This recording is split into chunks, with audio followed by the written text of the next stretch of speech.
Oke, di video sebelumnya kita sudah bahas tentang accounts payable alias utang dagang. Nah, pada pertemuan kali ini kita bahas tentang notes payable, interest bearing notes payable. Apa sih notes payable itu? Notes payable itu adalah janji tertulis untuk membayar sejumlah uang pada specific future date di suatu tanggal di masa yang akan datang. Ada dua jenis, interest bearing notes dan ada yang namanya zero interest bearing notes. Yang interest bearing note itu yang bagaimana? Yang kita sebut sebagai wesel berbunga.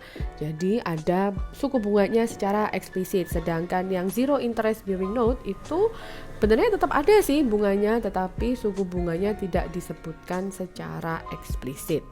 Nah, video kali ini kita bahas yang interest bearing note. Oke, kita langsung masuk ke transaksi. Transaksi ini saya ambil dari problem 13.1 di bukunya Kiso-Wigan dan Warfield.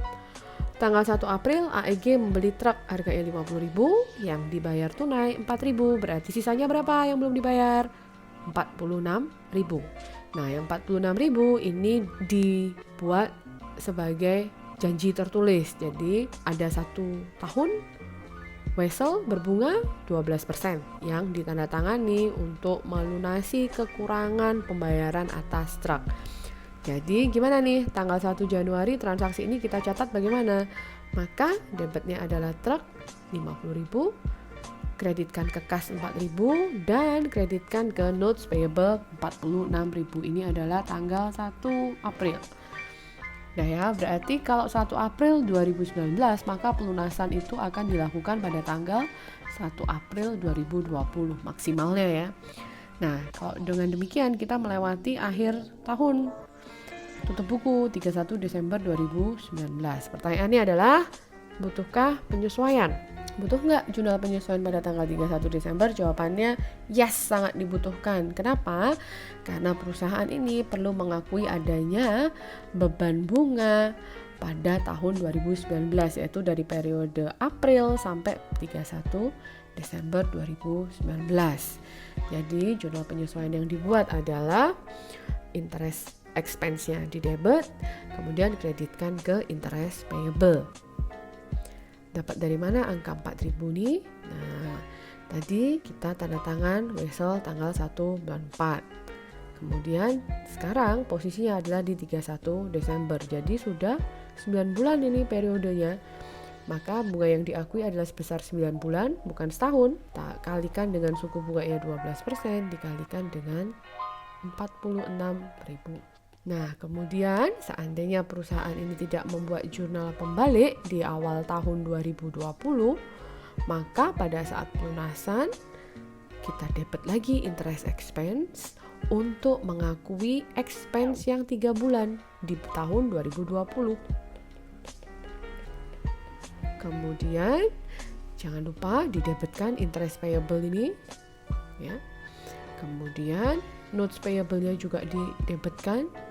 Lalu kita kredit ke kas. Nilai kas 51.520 ini merupakan penjumlahan dari interest expense plus interest payable plus notes payable.